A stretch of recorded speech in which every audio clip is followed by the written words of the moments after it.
Salah, Ibu Mega kemarin juga sudah bicara mengenai pentingnya atau perlunya mengenai amandemen, walaupun yang dibicarakan oleh beliau adalah soal apa kemarin, ya semacam GBHN lah, katakanlah begitu ya.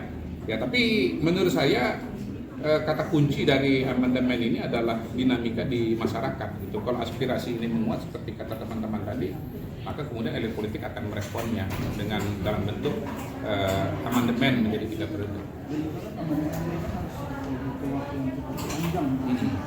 Sampai dengan bulan September 2023 gitu. Jadi selama pendaftaran calon presiden belum dimulai, menurut kita masih ada ruang bagi terjadinya proses amandemen, dan mengenai waktunya sendiri itu menurut kami sangat relatif. Kata kuncinya adalah kesepahaman di kalangan pengambil keputusan gitu. Jadi amandemen konstitusi itu sebetulnya mirip dengan revisi undang-undang.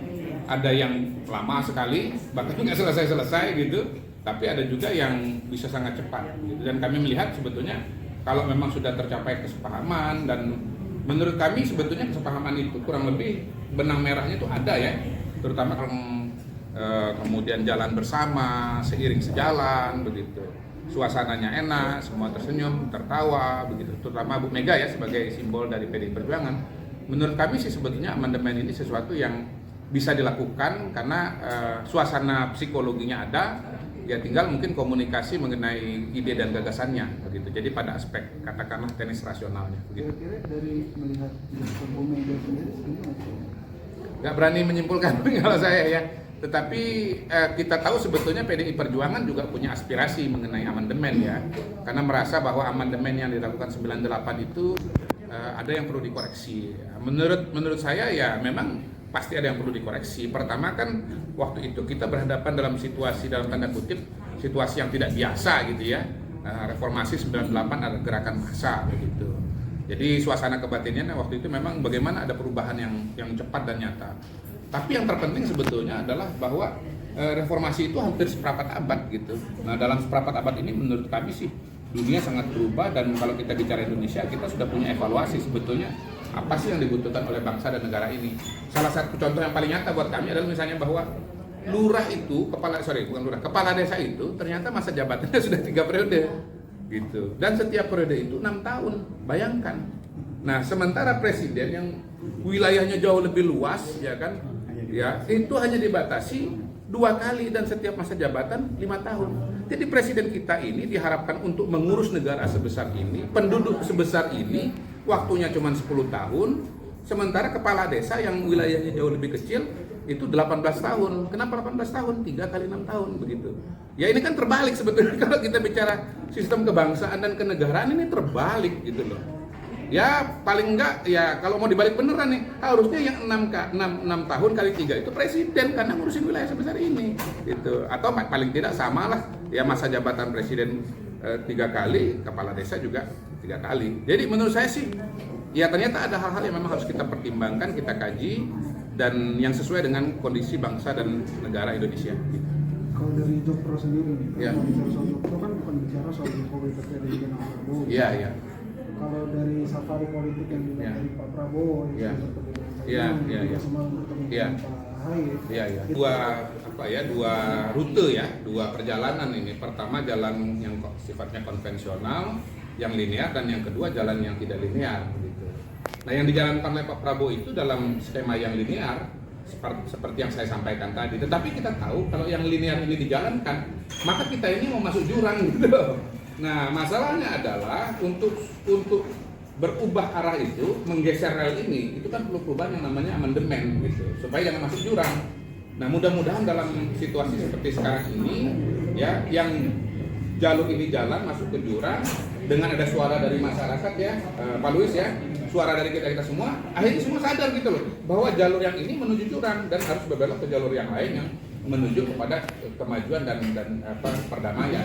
Kalau misalnya pada saatnya nanti pas Semua akan dikembalikan kepada teman-teman di sini ya, karena teman-teman di sini kan memang berhimpun sebagai sebuah kebersamaan begitu.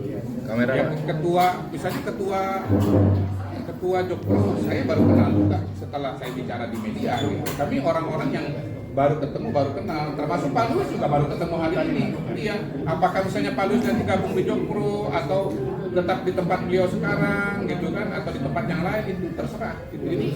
Ini adalah dinamika masyarakat dengan segala pemikirannya. Apakah kemudian berlanjut dengan agenda yang lain, atau kemudian berhenti di situ karena ya gagasannya atau cita-citanya tidak berjalan, ya kesimpulannya nanti bukan sekarang. Tapi kan mengusulkan job pro ini karena kita melihat kalau ini pertarungan berjalan dengan linear seperti saya gambarkan, kita akan membuka ruang bagi kelompok-kelompok yang akan memainkan isu identitas, dan para calon ini nanti akan tergoda dan pasti akan kerjasama dengan kelompok itu. Nah, kelompok ini ketika menggunakan isu agama, ya calon Islam, maka bangsa ini akan terbelah lagi seperti 2014, seperti 2019. Cuman kali ini akan mengalami situasi yang lebih ekstrim, lebih keras, karena itu trennya yang berjalan 2014, 2019. Nah, kalau itu yang terjadi kan kita sebagai bangsa akan berkelahi. Ya, saya sering mengambil, menurut saya apa yang terjadi dengan Pak Ade Armando itu menggambarkan situasi 2024 gitu loh, bahwa orang akan saling mengejek, bahkan punya emosi yang luar biasa, sehingga ya emosinya akan dituangkan dalam bentuk kekerasan satu begitu ya. Tapi kalau 99-2000 misalnya itu terjadi di 2-3 titik, ini nanti terjadi serentak di seluruh wilayah Indonesia. Kita sebagai bangsa bukan, itu kita khawatirkan. Itu yang saya sebut sebagai jurang ya, yang sedang kita jalani pada saat sekarang ini, dan karena itu jurang rutenya harus dibelokkan ke jalur yang lebih baik. Oke.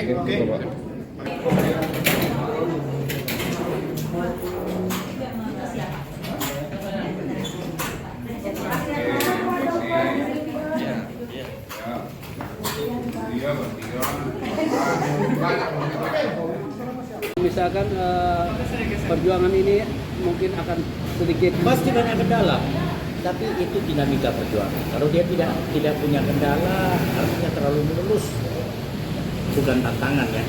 Tapi kami juga bukan beranggap terkabur, tetapi pasti banyak kendala, banyak halangan. Ya kita jalani saja. Sistem pemilihan kita itu kan pemilihan langsung. Para pemimpin itu dipilih oleh masyarakat, dipilih oleh rakyat. Tidak seperti sebelumnya, di mana dia dipilih oleh DPR atau DPRD. Sekarang kan dipilih langsung oleh masyarakat. Jadi kalau umpamanya kita mau berbicara tentang oligarki, itu realita yang ada pada saat ini. Yang pasti kalau dia dianggap tidak layak, dia pasti tidak dipilih. Masyarakat menilai bahwa dia layak, maka dia dipilih. Kalau oligarki ya itu oligarki demokrasi jadinya. pemerintahan Jokowi, infrastruktur jauh melebihi dari seluruh presiden kita sebelumnya. Bukti oligarki zaman Jokowi itu membangun. Jadi nggak harus negatif oligarki itu, tergantung pemimpinnya. Kalau nggak salah pernah Pak Luhut bilang, gimana saya mau korupsi kalau presidennya nggak suka korupsi. Nah, kita dikasih kepemimpinan yang sebelum-sebelumnya itu doyan korupsi. Tapi kan Beb, kita ketahui bersama bahwa Pak LBP sendiri juga sempat diisukan agak miring dikit, tanda petik. Kita menilai pemimpin itu dari kinerjanya aja. Kita nggak bisa lihat sempurna. Sekarang kita lihat Jokowi kinerjanya mungkin bisa melampaui sebelumnya. Kita mau cari apa lagi? Kalau pemimpinnya nggak korupsi, saya yakin di bawah nggak korupsi. Nah, ini cuma yang kita bisa pegang sekarang, kita buktikan bukan khayalan, bukan asumsi, Jokowi bersih dari itu. Abang bisa sampaikan new hope-nya. Pak Jokowi memberi jaminan pembangunan yang merata dan berkelanjutan yang beliau sebut dengan membangun secara Indonesia sentris.